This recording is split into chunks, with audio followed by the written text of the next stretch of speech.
Assalamualaikum warahmatullahi wabarakatuh. Alhamdulillahi rabbil alamin. Wassalatu wassalamu ala asyrafil mursalin Nabiyyina wa maulana Muhammadin wa ala alihi wa sahbihi ajma'in. Wa asyhadu an la ilaha illallah wahdahu la syarika lah. Wa asyhadu anna Muhammadan abduhu wa rasuluh sallallahu alaihi wa ala alihi wa sahbihi wa man tabi'al huda ila yaumiddin. Alhamdulillah, puji syukur kita haturkan kehadirat Allah Subhanahu wa taala. Di kesempatan pagi ini kita insyaallah akan mengawali kajian dengan buku yang baru. Judulnya Tafsir Salat. Sebagian jamaah sudah memilikinya dan silakan nanti dibawa dalam setiap kajian untuk diberikan beberapa tambahan catatan.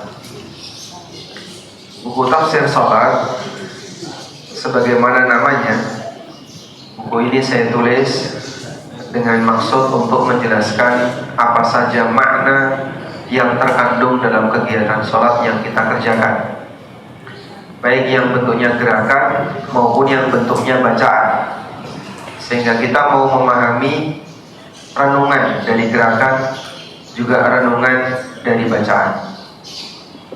Karena untuk bisa mendapatkan sholat yang khusyuk, kata kuncinya adalah orang itu fokus memikirkan isi sholat.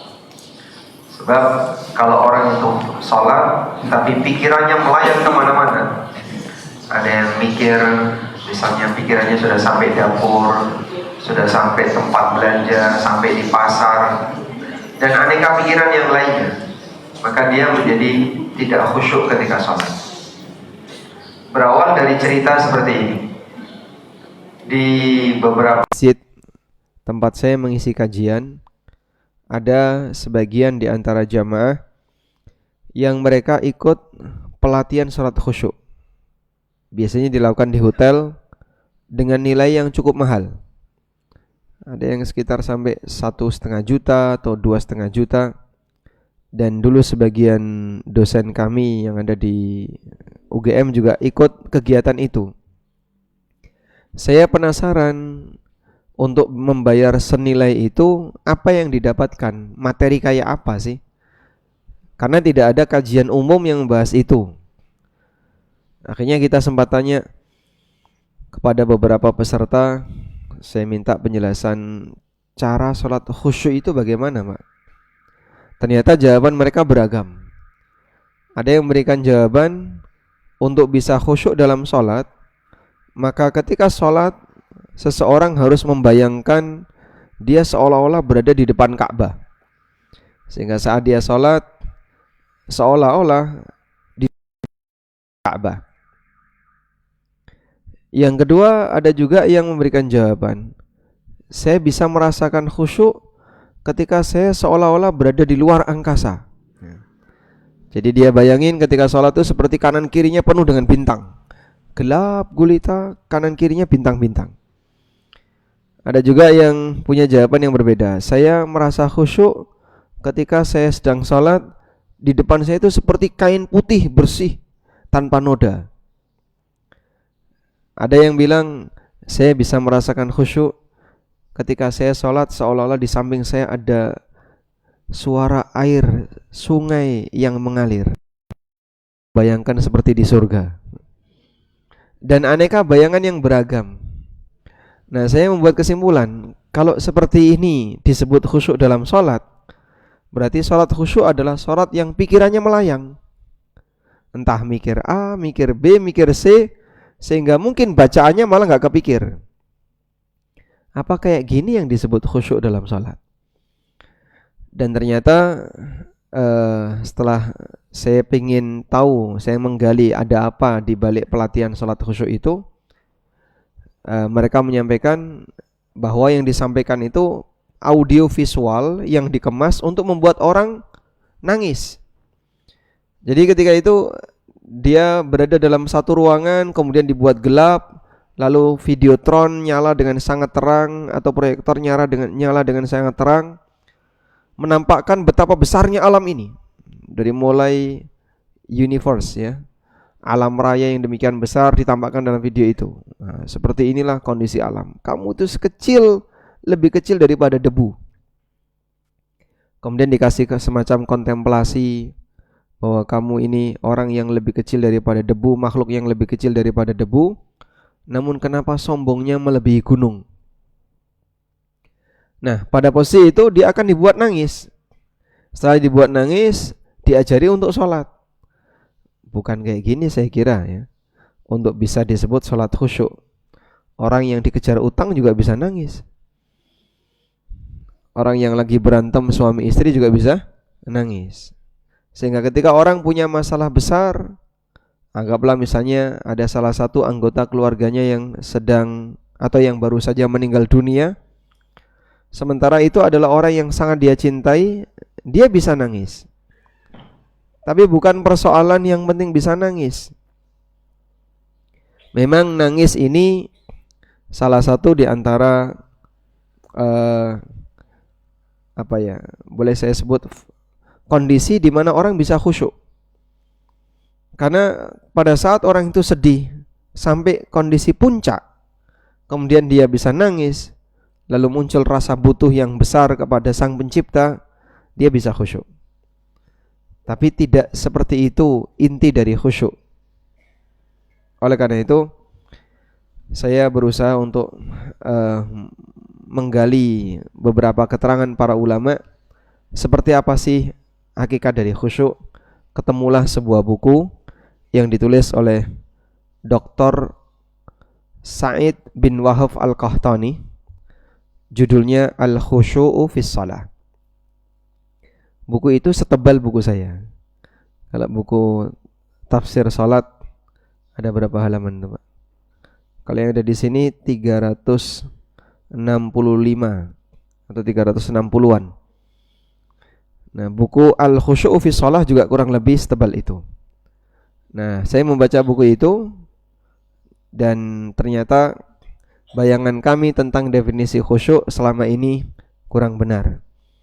Yang lebih tepat adalah khusyuk itu memikirkan isi dari salat. Karena isi dari salat itu ada dua, gerakan dan bacaan. Berarti orang perlu tahu nih, renungan gerakan dalam salat itu seperti apa, dan renungan bacaan dalam salat itu seperti apa. Kalau renungan gerakan, insya Allah lebih mudah untuk dijelaskan. Kenapa kita perlu bersedekap? Kenapa kita perlu rukuk seperti ini? Renungan apa yang bisa kita hadirkan? Kenapa kita sujud seperti itu? Renungan apa yang perlu kita hadirkan? Itu cukup mudah untuk menjelaskan. Tapi untuk menjelaskan apa makna di balik doa-doa ini, bacaan-bacaan ini kan butuh mengajarkan bahasa Arab ke jamaah. Nah, kalau kemudian jamaahnya perlu belajar bahasa Arab dulu, usia 70 tahun, 60 tahun, kayaknya sudah telat untuk belajar bahasa Arab. Iya, Pak? Betul? Betul, Masya Allah. Jadi gak mungkin kalau mereka mempelajari sholat khusyuk itu harus berawal dari belajar bahasa Arab. Karena teks yang kita baca ketika sholat kan semuanya berbahasa Arab. Boleh gak diterjemahkan kalau sholat? Allah gede banget. Nah, boleh? Batal sholatnya. Kok bisa, Pak? Karena sholat tidak boleh menggunakan teks atau kalimat selain yang diajarkan Nabi SAW. Maka kalau ada orang yang sholat kok dia menggunakan kalimat yang diterjemahkan dalam bahasa yang dia pakai, misalnya baik bahasa Jawa, bahasa Indonesia maupun bahasa Inggris, ya otomatis sholatnya akan batal.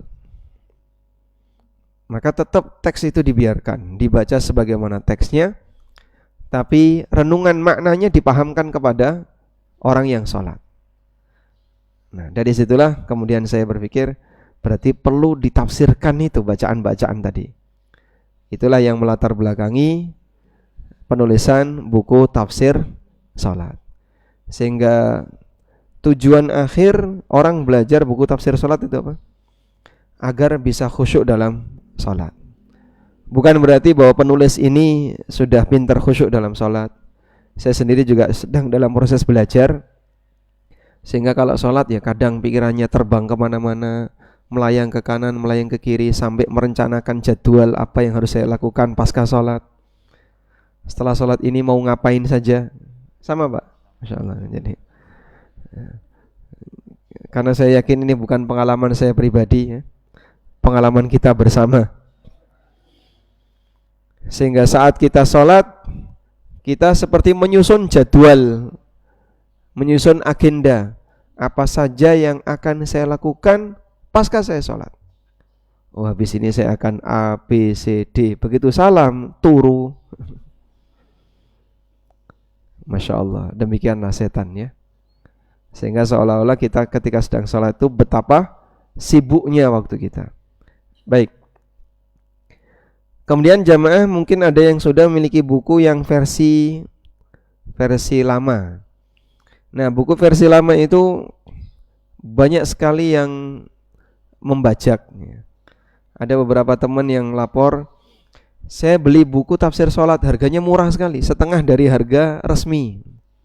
Begitu dikirim sampai di tempat, ternyata fotokopian. Akhirnya saya buatkan barcode seperti ini ya. Jadi ada barcode, coba ditampilin ya. Ada barcode ini saya buatkan sebagai penanda kalau yang ada barcode-nya ini insya Allah asli. Walaupun ini bisa ditiru juga. Jadi kalau ini di-scan, nanti nyambungnya ke satu link tertentu, dan itu ya sebagai indikator kalau ini asli. Baik, nah yang cetakan baru, seingat saya bukan, kalau di sini tertulis cetakan keempat ya. Sebenarnya lebih dari 4 Pak.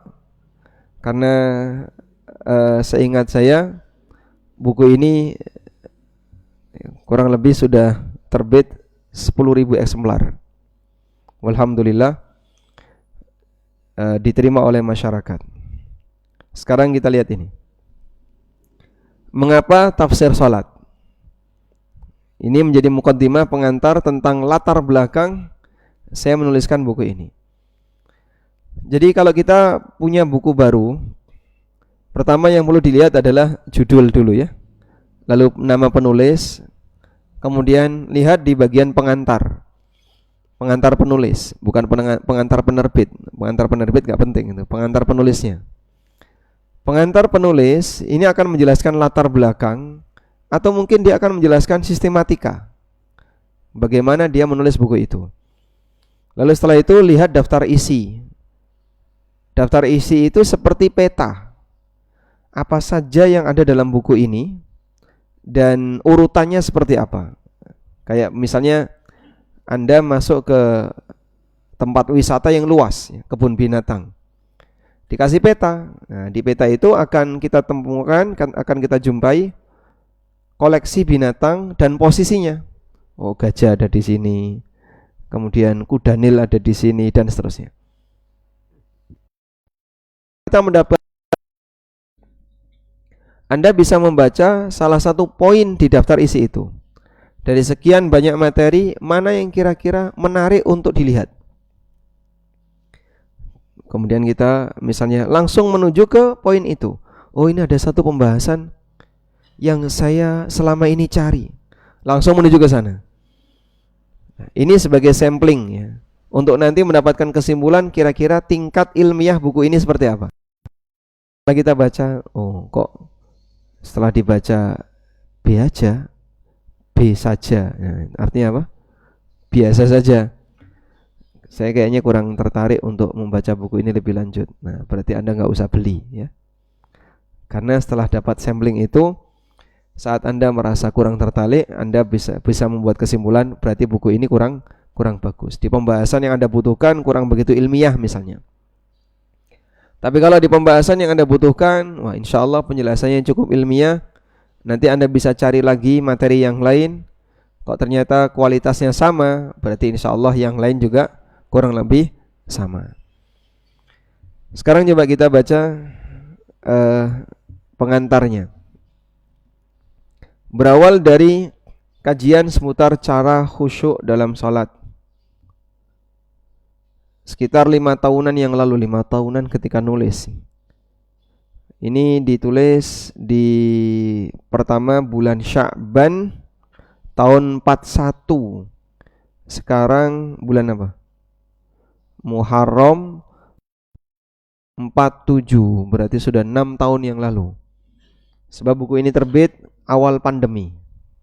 Dan dulu pernah saya tulis, kemudian mogok, libur lama sekali, dilanjutkan sampai selesai. Saya menyelesaikan kurang lebih setahun ya, untuk menulis buku ini. Muncul pertanyaan, bagaimana kita bisa khusyuk sementara tidak paham doa yang kita baca ketika sholat. Ketika muncul keinginan untuk bisa menulis buku khusyuk tentang tafsir, buku khusus tentang tafsir sholat. Bahkan di beberapa kajian tentang tata cara sholat, saya sering menyinggung keinginan saya untuk menulis buku tafsir sholat. Barangkali inilah angan-angan yang telah menjadi doa, sebagaimana yang disabdakan Nabi SAW, "Idza tamanna ahadukum falyukthir."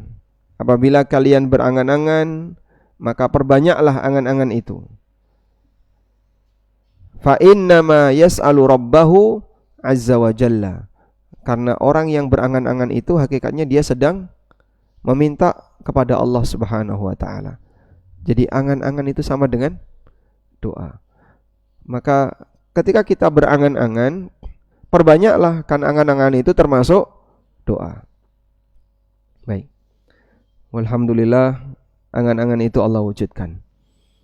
Alhamdulillah, awal Sya'ban 41 Allah mudahkan saya untuk lebih serius menyelesaikan buku tafsir salat ini, dan hanya kepada Allah saya bertawakal. Sebenarnya inti dari buku ini adalah memberikan penjelasan kepada kaum muslimin, terutama masyarakat Indonesia, mengenai makna bacaan dan doa yang dilantunkan dalam salat, mulai dari takbiratul ihram hingga salam. Karena hanya dengan memahami bacaan dan doa itulah seorang muslim bisa lebih khusyuk dalam menjalankan ibadah salatnya. Mengenai korelasi antara paham bacaan dengan khusyuk, insya Allah akan kita bahas di bab setelah ini, yaitu cara mudah agar bisa khusyuk. Semoga buku ini bisa membantu kaum muslimin untuk menjadi lebih perhatian terhadap bacaan dan doa dalam salatnya. Selanjutnya kami mohon kepada Allah agar karya ini menjadi pemberat catatan amal di akhirat, baik bagi penulis, kedua orang tuanya, para gurunya, dan setiap orang yang membacanya dan mengamalkannya. Amin. Awal Sya'ban tahun 41. Nulisnya jauh sebelum itu, yang awal mulanya. Tapi tadi ya sempat mogok karena nggak jadi-jadi. Akhirnya saya tinggal, baru saya rampungkan di akhir tahun. Baik, dan buku ini diberi pengantar Al-Ustadz Dr. Syafiq Riza Basalamah. Beliau menyebutkan, salat adalah rukun Islam yang kedua. Salat adalah munajat hamba kepada Tuhannya. Tatkala manusia dibangkitkan dari kubur, digiring menuju ke padang mahsyar untuk menjalani persidangan, maka yang pertama akan disidak dan dihisap adalah salatnya. Bila salatnya baik, niscaya semua amalnya akan baik. Namun bila tidak, maka apa yang diharapkan kemudian dari dirinya. Rasulullah SAW menjelaskan bahwa ada orang yang salat namun yang didapat olehnya hanya setengahnya, ada yang lebih dan ada yang kurang dari itu. Bahkan ada orang yang tidak mendapatkan pahala apapun. Bukankah merugi sekali tatkala ia telah bekerja dan bersusah payah namun tidak mendapatkan apa-apa? Lalu apa rahasianya agar salat terasa ringan dan menyenangkan serta diterima oleh Allah? Buku yang ditulis oleh saudaraku hadir untuk menyingkap rahasia tersebut di masa di mana manusia banyak melaksanakan salat yang hampa, hanya sekedar gerakan tanpa makna. Buku ini ditulis untuk membantu kita dalam memperbaiki salat kita, khususnya yang berkaitan dengan kekhusyuan kita, yang terkadang sulit untuk diraih, sebuah buku yang layak dibaca dan dimiliki oleh seorang muslim. Semoga Allah Ta'ala menerima salat dan ibadah kita serta mengampuni dosa-dosa kita. Beliau kasih pengantar di Syawal tahun 41 Hijriah. Karena saya cetak dummy ya. Saya cetak contoh, saya kirim ke beliau dan beliau baru bisa mengirim kata pengantar dari Sya'ban, Ramadan, Syawal, kurang lebih 2 bulan baru terkirim kata pengantarnya. Karena beliau ketika mau memberi kata pengantar dibaca dulu baru bisa ngasih kata pengantar. Baik. Ini daftar isinya. Nah, kalau sekiranya ada yang punya edisi lama, tidak banyak, selisihnya tidak banyak dengan edisi baru. Yang edisi baru itu ada sedikit tambahan tentang sholatnya orang munafik. Berikutnya salah, celakalah orang yang rusak sholatnya. Lalu kita melihat fenomena orang yang curang ketika sholat. Dia mengurangi kewajiban. Mengurangi kewajiban itu kan berarti curang. Dan fenomena orang yang sholat tanpa makna, hampa, hanya gerakan tanpa makna. Itu saja sebagai tambahan. Dan karena maka yang edisi revisi harganya lebih mahal. Masya Allah. Boleh ya? Boleh. Baik. Baik, coba kita lihat. Jadi yang dapat edisi lama tidak perlu sedih ya. Kok saya nggak ada yang baru? Karena Bapak harganya lebih murah. Sekarang coba kita lihat detail dari daftar isi. Di buku ini saya bagi menjadi 2. Pertama bagian pengantar, yang kedua renungan sholat. Nah, bagian pengantar itu sifatnya hanya sedikit cerita tentang kenapa kita harus menjaga kekhusyuan dalam sholat. Yang pertama tentang cara mudah agar bisa khusyuk. Jadi bagian ini kurang lebih meluruskan pemahaman yang dimiliki oleh tentang definisi khusyuk seperti yang tadi, Pak. Ada yang membayangkan apa tadi, Pak? Membayangkan alam semesta seperti di dekat Ka'bah, seperti di samping sungai yang mengalir airnya. Nah, saya cuman mencoba untuk meluruskan itu. Itu di bagian pertama, cara mudah agar bisa khusyuk. Kemudian, apa yang perlu dipikirkan ketika sholat? Jadi, renungan apa yang perlu kita hadirkan ketika kita sholat? Itu kita bahas di bagian ini. Lalu berikutnya, tentang catatan khusyuk dalam sholat. Hal-hal penting apa yang perlu kita pahami tentang khusyuk? Mengenai hukum khusyuk, antara khusyuk mukmin dan khusyuk munafik, pahala yang didapatkan oleh seseorang setingkat dengan kualitas khusyuknya. Lalu makna ihsan. Ihsan itu beribadah kepada Allah seolah-olah kau melihatnya. Apa sih makna beribadah seolah-olah kau melihatnya? Kemudian yang kelima, khusyuk itu ketenangan batin. Makna sholat bisa mencegah dari perbuatan keji dan mungkar. Kok bisa sholat sampai pada tingkatan seperti itu? Dan realitanya banyak orang yang sholat tapi praktek perbuatan keji dan mungkar masih jalan. Koruptor rajin sholat ada, Pak? Ya? Ada? Dia rajin sholat tapi koruptor. Nah gitu kan ada ya. Dia rajin sholat tapi suka menyakiti tetangga. Ada? Ada. Dia rajin sholat tapi kalau utang ngemplang. Ada? Ada. Nah, kenapa praktek seperti itu masih ada sementara orangnya rajin sholat, pelakunya rajin sholat? Kemudian berikutnya merenungkan gerakan dalam sholat. Apa hikmah kita berdiri, takbir, ruku, sujud? Ini saya dahulukan. Jadi cuman penjelasan gerakan-gerakan. Kenapa kita berdiri dan berdirinya kita bersedekap? Kenapa rukuk seperti itu? Kenapa ada i'tidal? Kenapa sujud? Kenapa duduk sampai tasyahud? Mengacungkan jari telunjuk ketika tasyahud juga ada penjelasan di sana. Ada ya orang yang tanya kepada kaum muslimin, itu kamu kalau sholat ngapain begini? Mengacungkan jari telunjuk. Apakah ini antena yang menghubungkan antara kamu dengan Tuhanmu? Kayak antena. Berikutnya penjelasan tentang 5 tingkatan manusia ketika sholat. Lalu contoh level kelima, level tertinggi, level terbawah sampai level paling atas. Nah, contoh level kelima itu kayak apa? Jadi level kelima itu ketika sholat sampai dia tidak merasakan situasi di lingkungannya. Jadi ada orang yang sholat dintop tawon berkali-kali gak terasa. Ya badannya bentol, tapi dia gak terasa. Dulu ada sahabat yang sholat badannya kepanah berkali-kali gak terasa. Ada juga yang sholat kakinya diamputasi.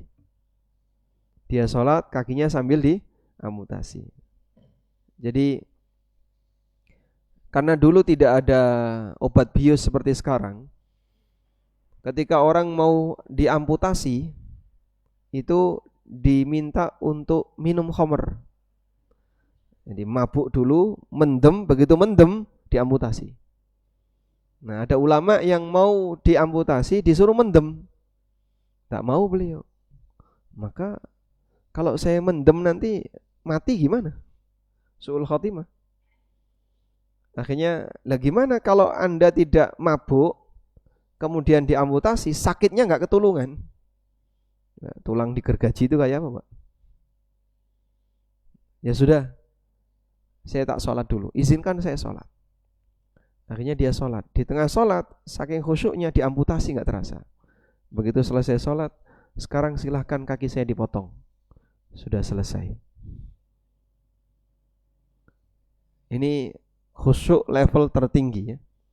Sampai tidak merasakan suasana di lingkungan.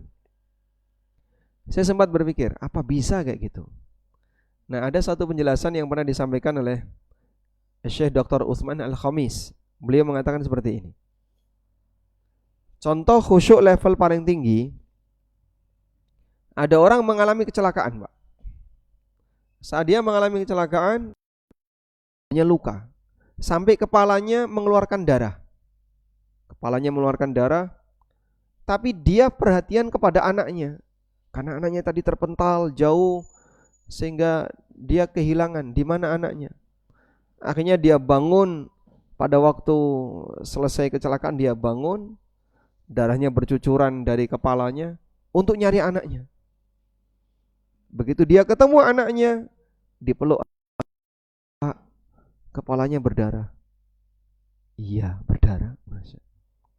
Berarti saat sakit terasa enggak? Saat pertama kali sakit terasa enggak?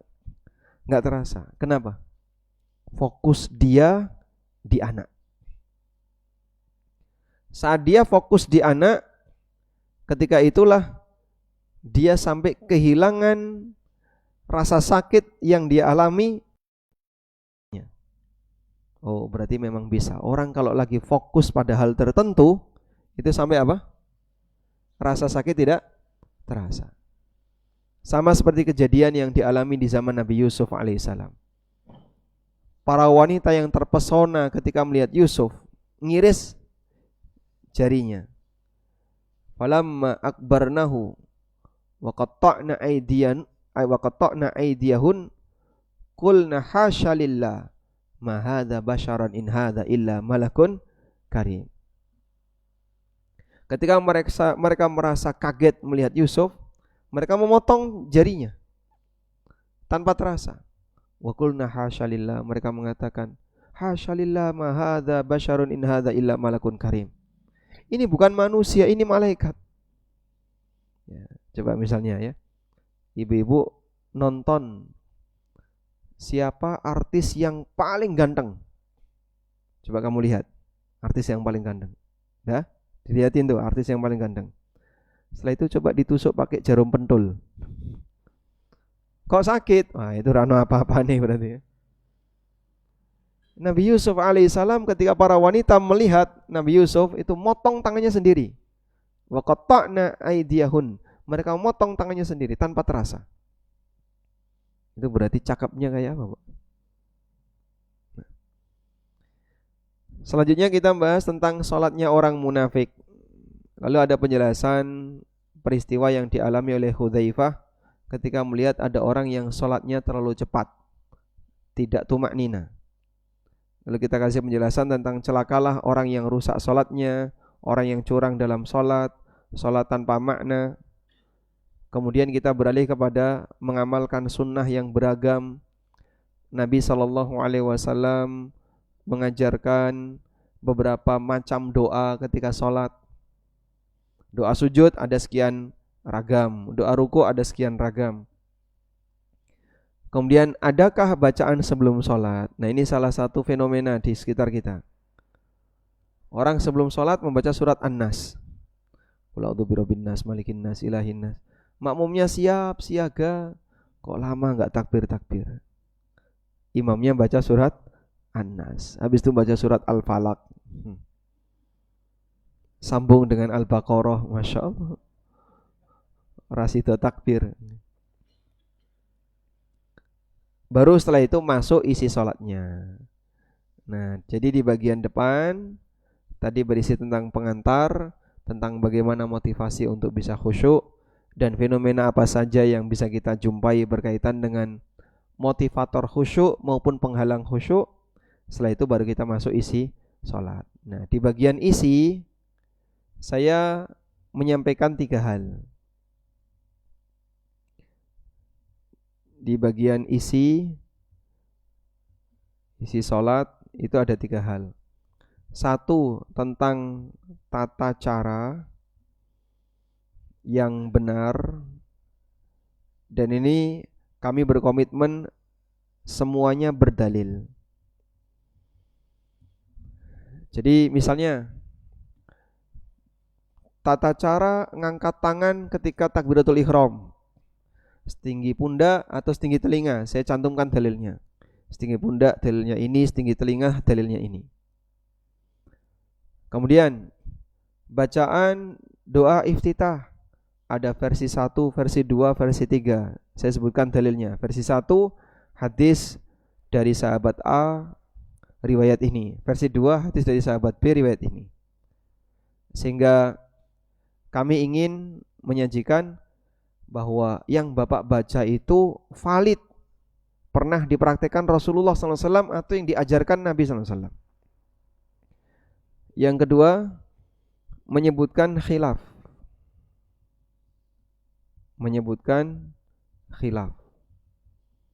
Ulama, perbedaan pendapat ulama jika ada. Misalnya itu tangan di lutut ataukah tangan di antara 2 lutut.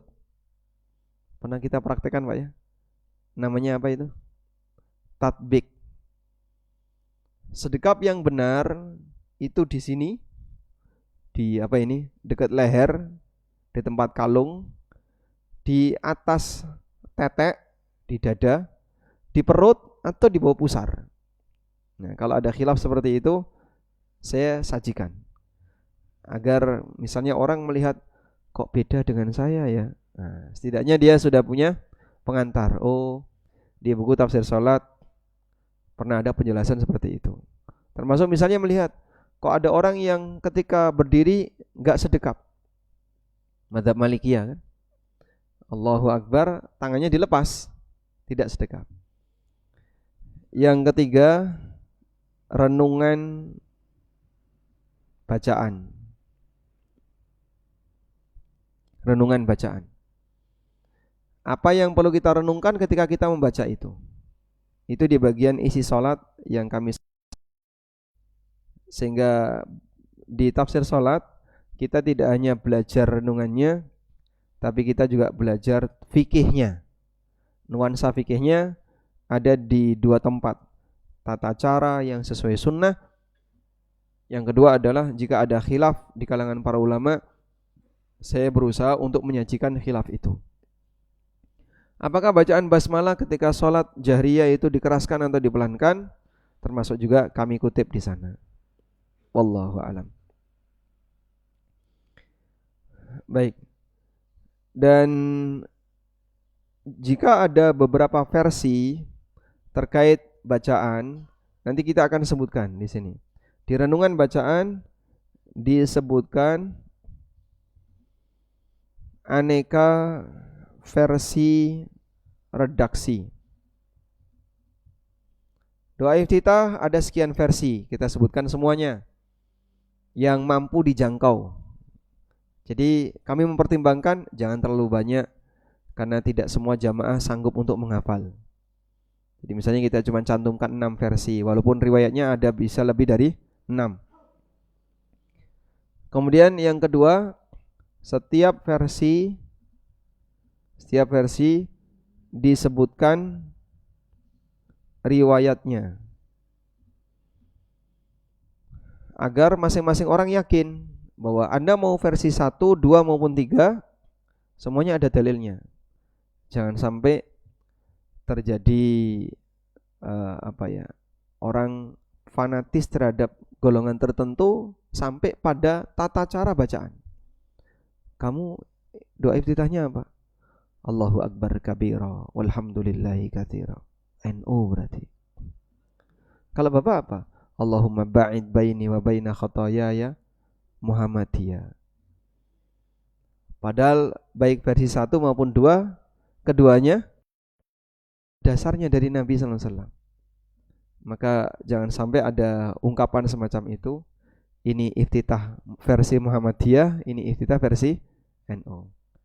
Sehingga ketika dua-duanya ada dasarnya, maka kalau kita hafal semuanya, itu tujuannya menghilangkan nuansa tadi. At-tahiyyatul mubarakatus salawatut thayyibatu lillah. Kalau seperti Nur Hasan, at-tahiyyatu lillah wassalawat wat thayyibat. Kalau yang kayak gini Pak Hasan ya.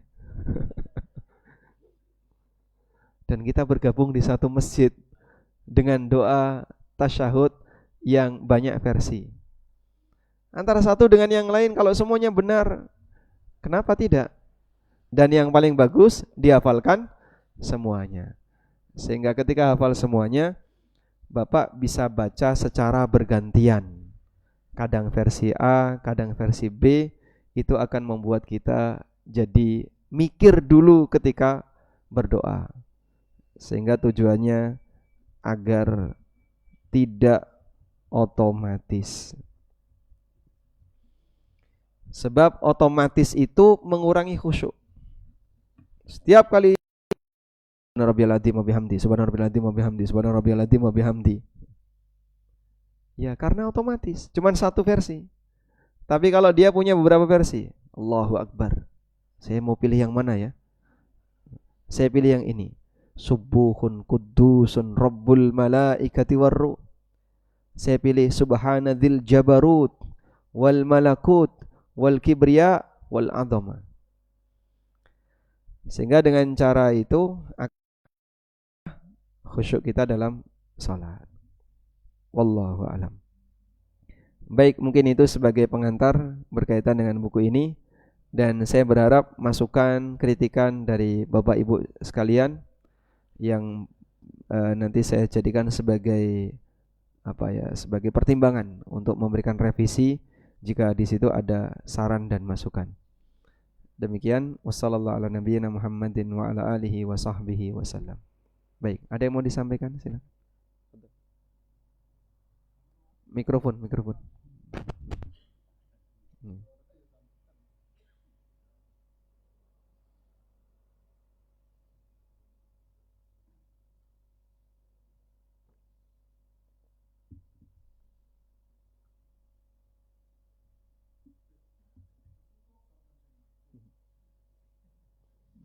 Ini dari barat dulu ya.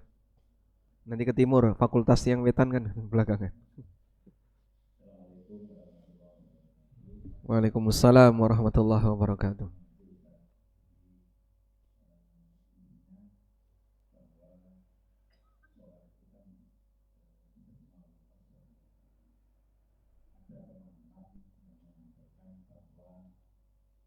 Untuk bisa sampai kepada diterima dari Allah Subhanahu wa taala adalah sholatlah berjamaah. Karena dengan sholat berjamaah itu nanti misalnya Allah itu melihat pada imamnya. Kalau imamnya khusyuk dan diterima, maka seluruh diterima. Kalau imamnya belum khusyuk, ada kurangnya, kemudian nanti di soft yang pertama itu dilihat, misalnya ada yang khusyuk diterima, kemudian semuanya diterima. Sampai kepada seluruh jamaah itu masih ada yang bolong-bolong. Tetapi Allah tetap terima karena itu adalah fadilah sholat berjamaah. Apakah pemahaman itu ada dasarnya, betul atau seperti apa? Sekian, matur nuwun. Assalamualaikum warahmatullahi wabarakatuh. Waalaikumsalam warahmatullahi wabarakatuh. Apa yang Bapak sampaikan baru saya dengar pagi ini. Namun ada satu hadis berikut ini ya. Mudah-mudahan bisa menambah pemahaman kita berkaitan dengan status sholat jamaah yang kita punya harapan besar agar imamnya yang baik menyebabkan sholatnya makmum yang kurang tercover semuanya. Hadisnya sebagai berikut. Dari Abu Hurairah radhiyallahu anhu, Nabi SAW bersabda, Al-imamu dhaminun wal muadzinu mu'taminun. Imam itu yang menanggung. Dhamin itu artinya yang menanggung. Wal muadzinu mu'taminun, sedangkan muadzin itu orang yang mendapatkan amanah. Allahumma arsyidil a'immah, ya Allah berikanlah petunjuk kepada para imam. Waghfir lil muadzinin, dan ampunilah para muadzin. Sebutkan amalan yang pahalanya sangat besar, tapi Nabi SAW tidak pernah melakukannya. Adzan. Nabi SAW tidak pernah beradzan, karena yang adzan sahabat yang lain, bukan Rasulullah SAW. Dan beliau sebagai imam, Nabi SAW menyebutkan al-imamu dhamin, imam itu yang menanggung. Nah, apa sih makna imam itu menanggung? Penjelasannya, apabila ada makmum yang kurang sholatnya, apapun penyebabnya, misalnya makmum ini hafalan atau bacaan Al-Fatihahnya rusak. Dia ketika disuruh baca Al-Fatihah peleguk, atau makharijul hurufnya rusak, panjang pendeknya rusak, tapi imamnya bagus, maka makmum ini ketika sholat berjamaah bersama imam yang bacaan Fatihahnya sempurna tadi, kekurangan dia ditutupi oleh imam, sehingga makmum ini sholatnya sah. Contoh yang lain, makmum ini masbuk, begitu dia bergabung takbiratul ihram, Allahu Akbar, baru baca Bismillahirrahmanirrahim, Alhamdulillahirabbil alamin, imamnya sudah ruku. Salat duhur, salat asar, atau di rakaat yang ketiga dan keempat, imamnya sudah ruku, sementara dia baru dapat 2 ayat dari surat Al-Fatihah. Kan masih kurang banyak tuh. Kalau kita salat Pak, baca Al-Fatihah cuma 2 ayat, terus ruku, sah atau batal? Bapak salat sunnah, takbiratul ihram, baca Fatihah, Bismillahirrahmanirrahim, Alhamdulillahirabbil alamin, Allahu Akbar. Gimana salatnya? Kenapa batal? Yang Fatihahnya enggak sempurna. Dia tidak disebut membaca Al-Fatihah. Aku kan sudah baca berapa ayat? 2 ayat. Fatihah itu 7 ayat, bukan 2 ayat. Nah terus, ya salatmu batal karena rukun bacaan Al-Fatihah tidak dia lakukan. Tapi itu makmum masbuk gimana? Baru takbiratul ihram, baru dapat 2 ayat, imamnya ruku. Apa dia harus menyempurnakan Fatihahnya? Tidak, dia ikut ruku. Nah, imam yang sudah ruku, makmum belum selesai Fatihah, lalu makmum ikut ruku, kekurangan makmum ditambal oleh imam. Al-imamu dhamin, karena imam itu yang menanggung. Namun kalau pemahamannya kayak tadi, bahwa jika imamnya sholatnya diterima maka seluruh makmum sholatnya diterima, wallahu alam, saya tidak tahu. Karena di belakang Nabi SAW, ketika Nabi SAW sholat, di belakang beliau ada orang munafik. Ada Abdullah bin Ubay bin Salul. Ada beberapa orang munafik yang lain. Imamnya Rasulullah SAW yang sholatnya pasti diterima. Mungkinkah sholat orang munafik-munafik itu juga diterima? Kita bisa pastikan munafik fid darkil asfali minan nar. Orang munafik berada di keraknya neraka, sehingga enggak mungkin orang munafik sholatnya diterima. Bahkan Allah tegaskan dalam Al-Quran, yura'unan nasa wa la yadhkurunallaha illa qalila. Wa idza qamu ila sholati qamu kusala yura'unan nasa wa la yadhkurunallaha illa qalila. Kalau orang munafik itu sholatnya malas-malasan, mereka hanya riya dan mereka tidak berzikir kepada Allah kecuali sedikit. Sehingga Allah sebut sholatnya munafik itu sholat yang bercampur riya. Dan riya itu menjadi penghalang diterimanya amal. Siapapun imamnya, sholat munafik tidak diterima. Nabi SAW sekalipun yang jadi imam. Sehingga kalau imamnya sholatnya benar, tapi makmumnya sholatnya salah, misalnya dia nggak wudu, atau ketika sholat ngentut tapi nggak ngaku, bagaimana nasib sholatnya makmum? Tidak diterima. Wallahu a'lam.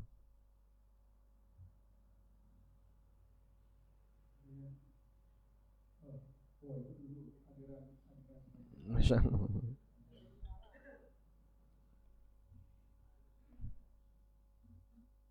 Assalamualaikum warahmatullahi wabarakatuh. Waalaikumsalam warahmatullahi wabarakatuh. Mungkin ini ada hubungannya dengan Profesor Nur.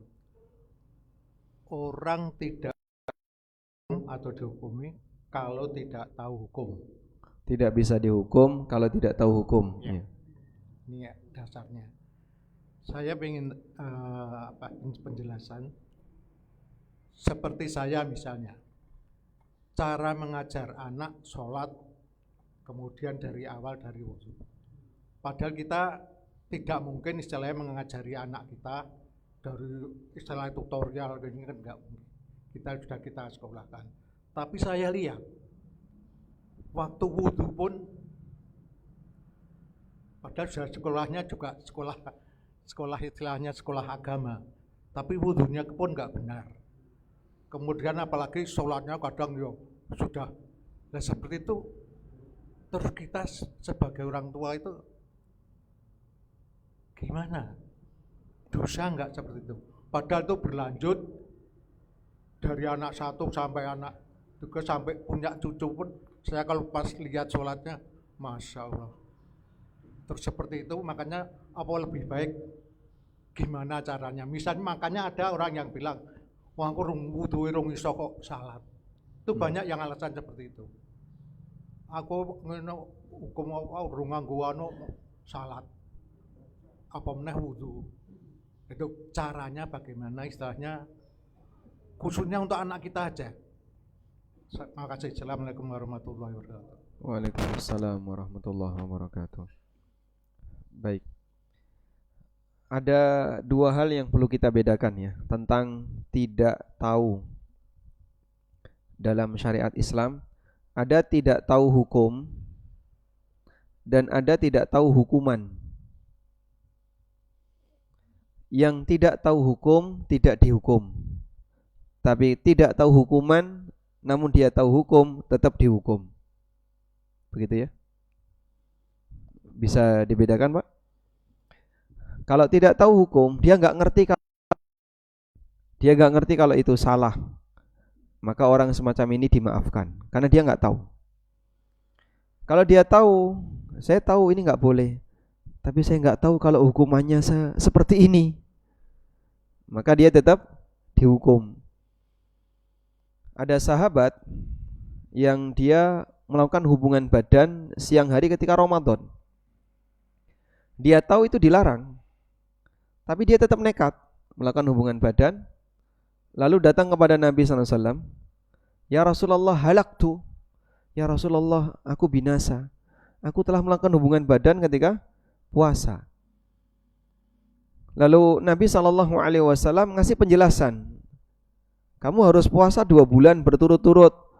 1 bulan aja gagal, apalagi 2 bulan berturut-turut. Saya enggak sanggup ya Rasulullah. Kalau begitu kamu harus bebaskan budak. Saya enggak punya budak. Kalau begitu kamu berikan makanan kepada 60 orang miskin.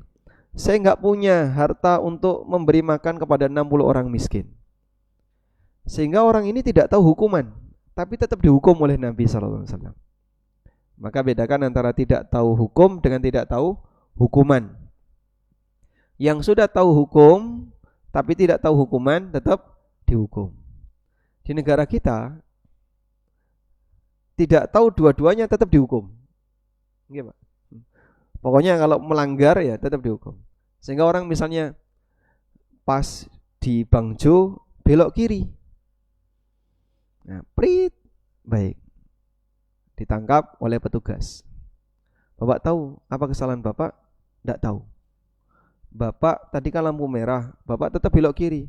Loh, katanya kalau lampu merah belok kiri jalan terus. Lampu merah belok kiri jalan terus. Iya Pak, belok kiri seharusnya jalan terus, jangan belok. Jalan terus lurus. Mau belok kiri malah disuruh jalan terus. Katanya kalau di lampu merah belok kiri jalan terus. Pak, hukum itu sudah berubah. Sudah ada pasal yang menggantinya, bahwa belok kiri tetap harus ikuti lampu apil misalnya. Saya enggak tahu ya Pak, kapan sosialisasinya? Tadi malam jam 1. Pelanggarannya subuh. Masya Allah, ini petugas serius banget ini untuk menegakkan aturan ya. Sosialisasi jam 1, pelanggaran subuh.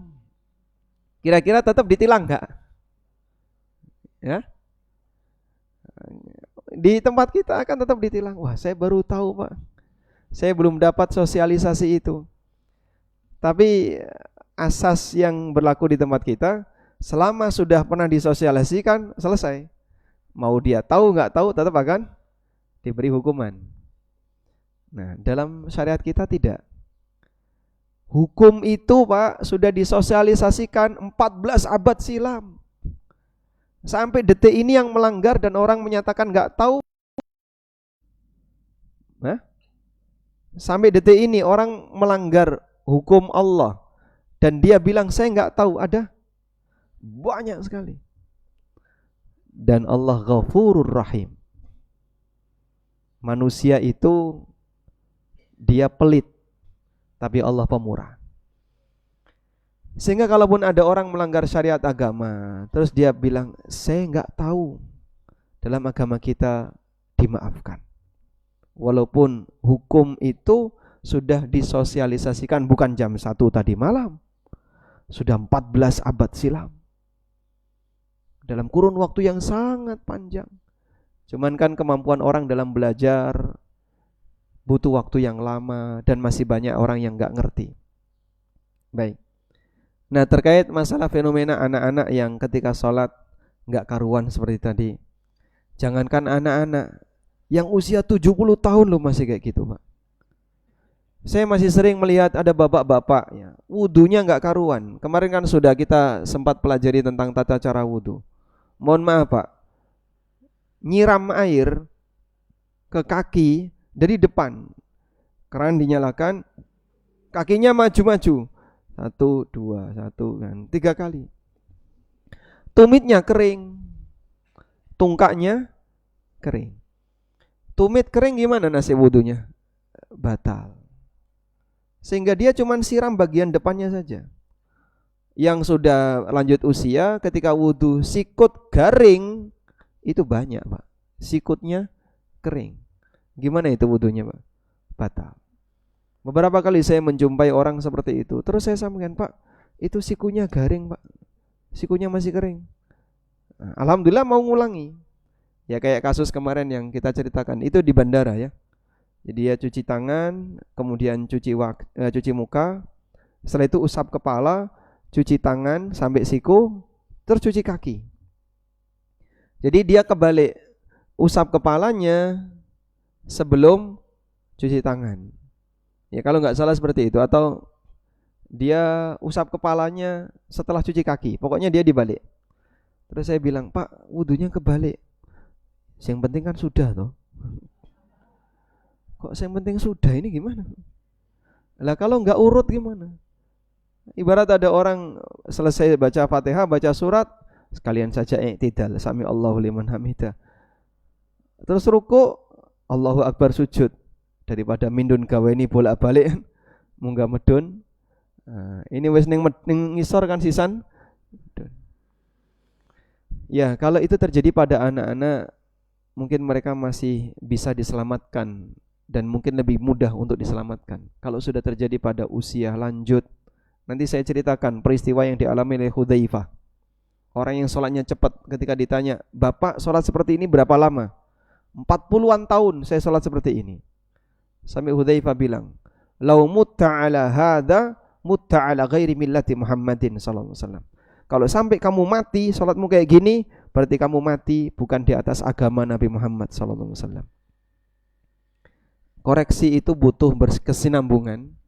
Makanya kita butuh belajar walaupun sudah di usia pensiun. Alhamdulillah, bapak-bapak walaupun sudah bergelar profesor tapi tetap mau hadir untuk mau dengerin. Enggak semua orang punya keinginan seperti itu. Karena dianggap paling materi agama ya mung koyo ngono ae, boseni. Meskipun sejatinya masih banyak hal yang butuh untuk kita perbaiki. Saya belajar, Bapak Ibu juga belajar, mudah-mudahan nanti kita bisa memperbaiki semua amaliyah yang kita lakukan. Demikian, semoga bermanfaat.